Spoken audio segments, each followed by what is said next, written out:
शारदा की बहू सुधा बहुत अत्याचारी थी और बेटा मुकेश भी हमेशा अपनी पत्नी की ही तरफदारी करता था। इसी वजह से शारदा ने एक दिन घर छोड़ने का फैसला किया। माँ, तुम्हारी वजह से इस घर में रोजाना कलेश होते हैं। तुम यहाँ से चली क्यों नहीं जाती हो? हम पति पत्नी को सुख की जिंदगी जीने दो।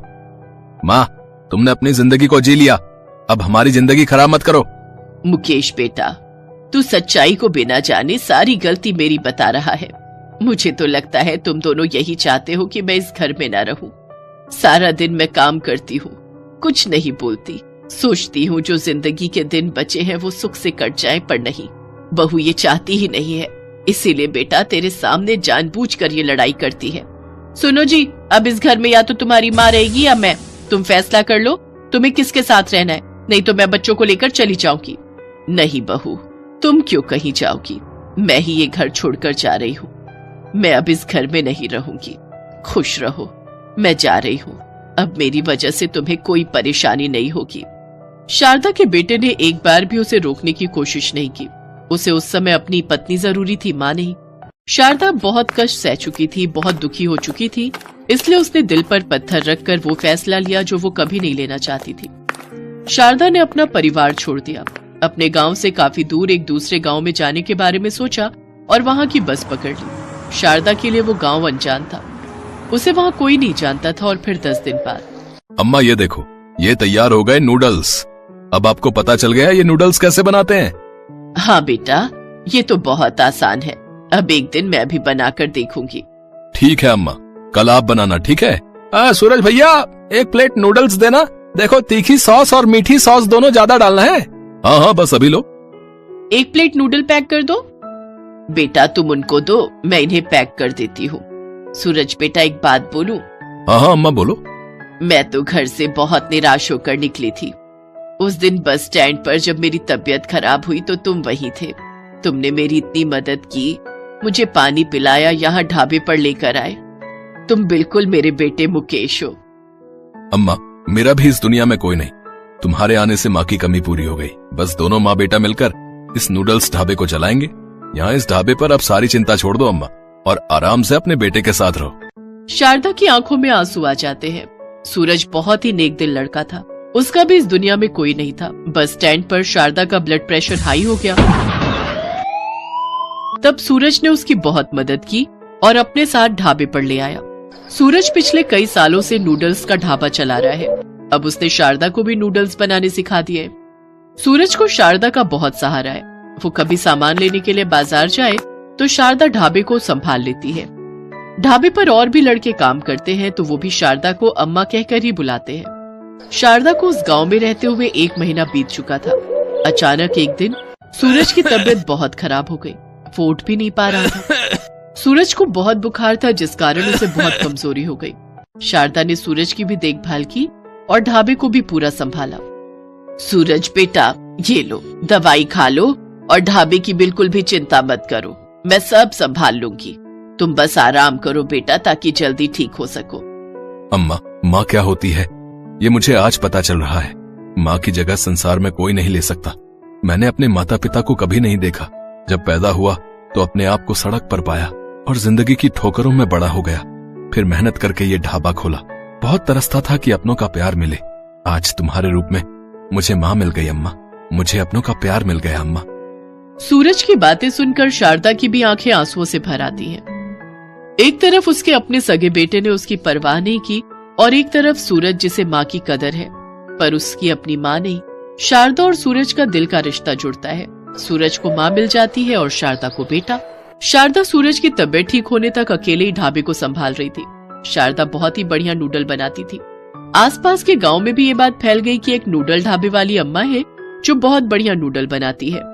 ये बात सुधा के कानों तक भी पहुंची कि उनके गांव से दूर एक गांव में नूडल्स का ढाबा है। तो सुधा ने मुकेश से वहां जाने की जिद की। सुनो, बच्चे भी बहुत जिद कर रहे हैं। सुना है नूडल्स ढाबे पर बहुत ही स्वादिष्ट नूडल्स मिलते हैं। आज तुम्हारी दुकान की छुट्टी है ना, चलो ना, हम उस गांव में चलते हैं, थोड़ा घूमना भी हो जाएगा।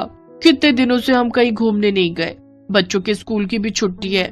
हाँ पापा, मेरे सारे दोस्त उस ढाबे पर नूडल्स खाकर आए हैं, हमें भी जाना है। ठीक है, आज ही चलते हैं, अब खुश। मुकेश सुधा और बच्चों को लेकर नूडल्स ढाबे पर पहुंचता है। सूरज की तबीयत अब ठीक हो चुकी थी। उस समय ढाबे पर वही था। अरे भैया, तुम्हारे ढाबे के नूडल्स के बारे में सुना कि यहाँ कोई अम्मा जी हैं जो बहुत स्वादिष्ट नूडल बनाती हैं। आज इसी वजह से हम दूर गांव से आए हैं, जरा हमारे लिए बढ़िया से नूडल्स लगा दो। हाँ हाँ बिल्कुल, आप लोग वहाँ बैठो, मैं अभी तैयार करवाता हूँ। अम्मा जी, आपके हाथों के नूडल्स की फरमाइश आई है।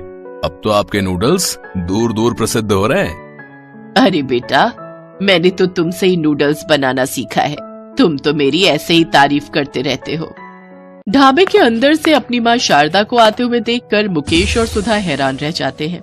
ये हैं अम्मा जी, जिनके हाथों के नूडल्स की तारीफ आपके कानों तक पहुंची है। माँ, तुम और यहाँ नूडल्स ढाबे पर?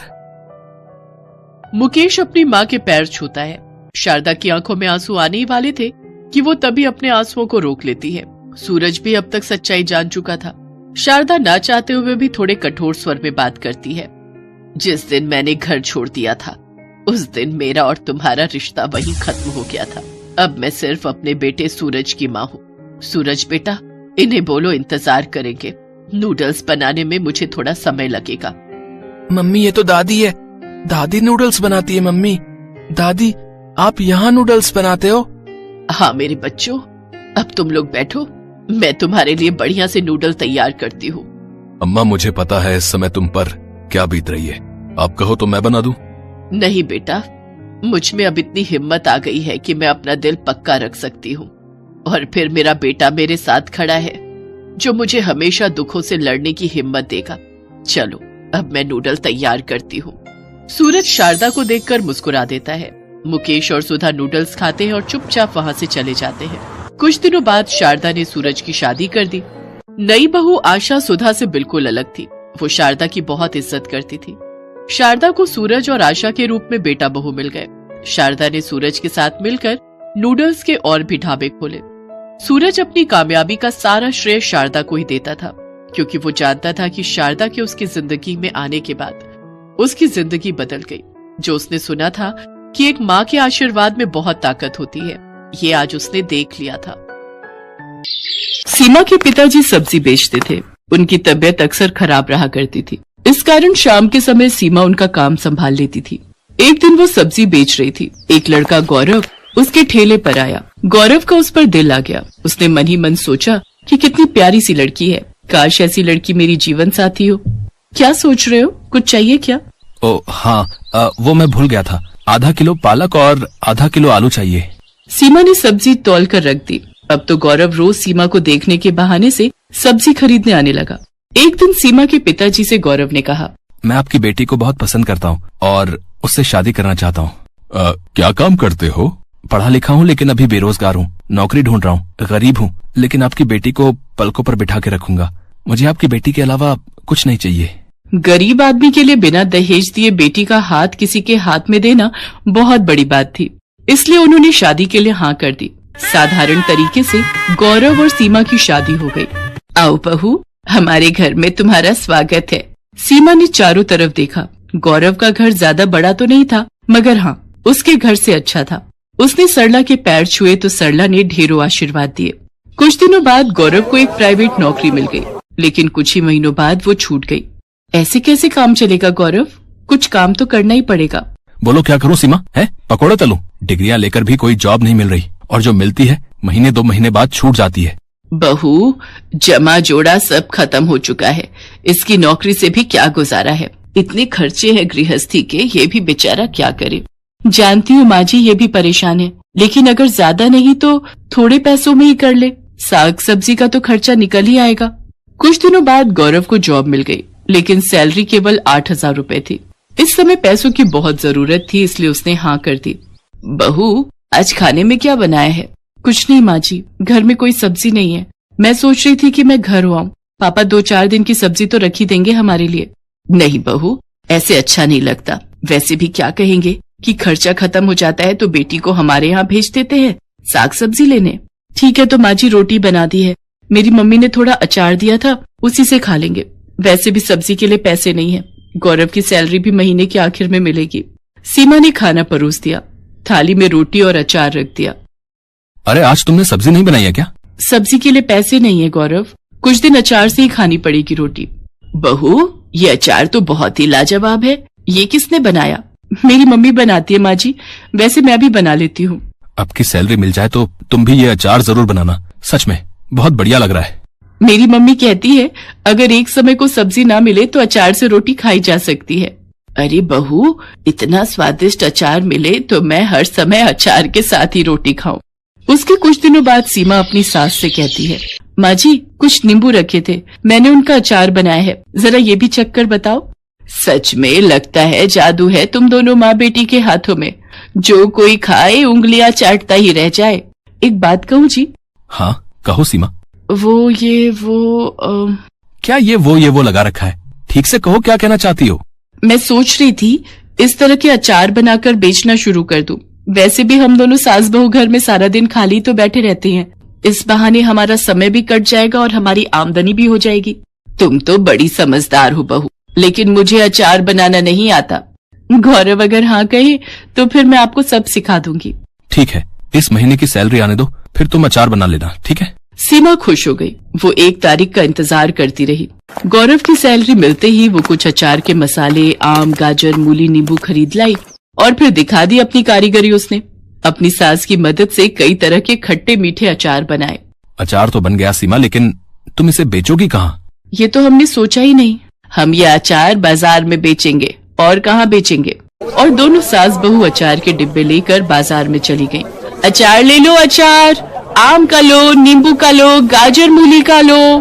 तभी एक औरत उनके पास आती है और कहती है, बहन जी कैसे दिया ये अचार? 80 रुपए किलो है।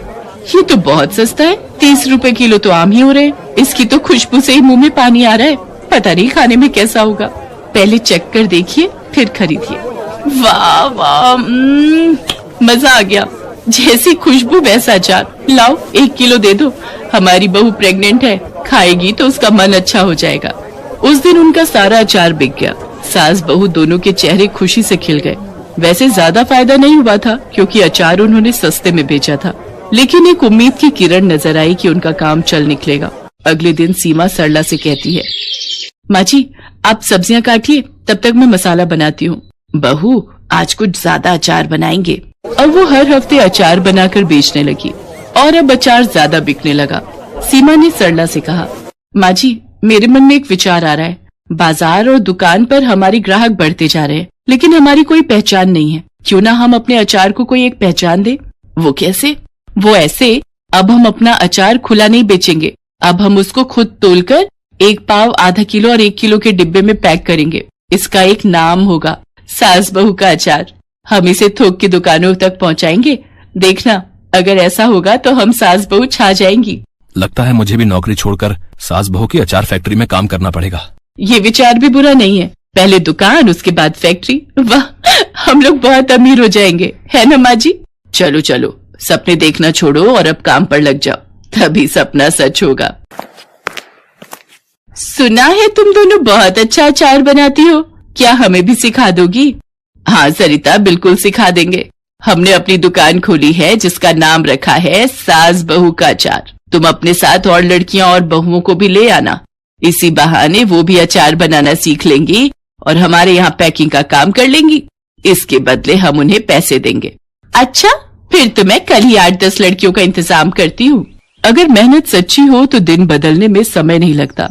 सास बहू अचार की दुकान एक छोटी सी फैक्ट्री में बदल गई। गौरव ने अपनी जॉब छोड़ दी। अब वो अपनी गाड़ी से मार्केट में अचार सप्लाई करने लगा। माँ मैं तो हिम्मत हार गया था, लेकिन तुम और सीमा अचार के बिजनेस को इतनी ऊंचाइयों पर ले जाओगी, मैंने तो कभी सोचा भी नहीं था। बेटा, ये सब सीमा की मेहनत का नतीजा है। नहीं जी नहीं, ये सास बहू की मेहनत का नतीजा है।